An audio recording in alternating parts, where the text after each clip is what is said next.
guys, what's going on? It's Andrew from AR Media. In tonight's video, I want to go over Iron Man on 4K UHD Blu-ray. Now, I was pumped to get this one in, being my favorite MCU movie, and see how it transferred to the 4K format. So let's go over the movie briefly. Now, if you're on my channel, I'm sure you have seen this movie. 99% sure you've seen it, so I'm not really going to go over the movie at all. I'm just going to say this was the perfect entry point into the MCU.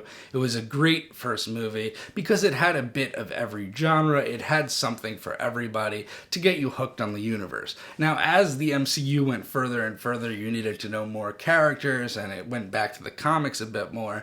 But in the beginning, it was more a simple action movie that really anybody can enjoy. And Robert Downey Jr. was amazing as Iron Man. Great casting, especially for that time when he wasn't a really big actor. During that time, he was pretty shunned from Hollywood. Great casting, great as Tony Stark, and just seeing Tony Stark become Iron Man is always epic. A movie I could throw on any time of day. One of my favorites. A must-own in my eyes. Now let's get to the video quality on this one. So this is a 2K digital intermediate upscale to 4K, and this was shot on 35mm film. So this might be a bit jarring for some people because you might go into this expecting that crispiness you just saw on Endgame, and you're not going to be getting that. You're going to be getting some green, you're going to be getting some softness on some shots, but it's a very nice filmic transfer. It's just a different type of transfer. You're not going to get that 4K digital sharpness. It's going to be more in line with other older films that were upscaled, and if you enjoy those, you will enjoy this immensely. I think the detail was brought out greatly in stuff like Iron Man's suit. As he's building the suit, you could see all the details. Close up on any faces, you could see all the stubble, every individual hair, all the pores, and on the landscapes. The landscapes really do bring out some nice detail, but keep in mind that some of these landscape wider shots do get soft at times, and there are definitely some soft shots mixed in that do get a bit jarring at times. Black levels are deep and inky throughout with nothing to complain about, and depth is also improved here. Now, it's not as improved as something like it was on Endgame, but it is improved, separating the foreground from the background and a few of those 3D moments.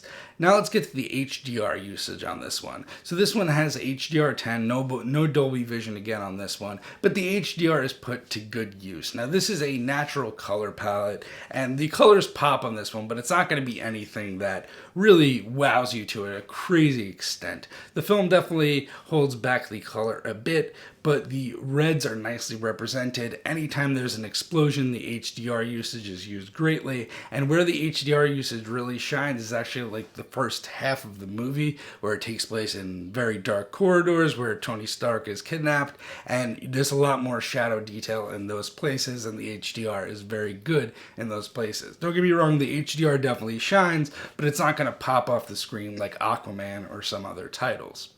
Now let's get to the audio quality on this one. So this has a Dolby Atmos mix, and I'm happy to say that this one is nothing to complain about. Now you will have to bump this one up a couple of dB, but besides that, the overheads are used nicely, the surrounds are used nicely, and there is a good dynamic mix here. Dialogue is well represented and easily heard, and the dynamics in this mix, like I said, are very good, and that's pretty rare for Disney. So this is definitely one of their better mixes. Again, not quite as good as Endgame, but definitely an improvement, so we're moving in the right direction.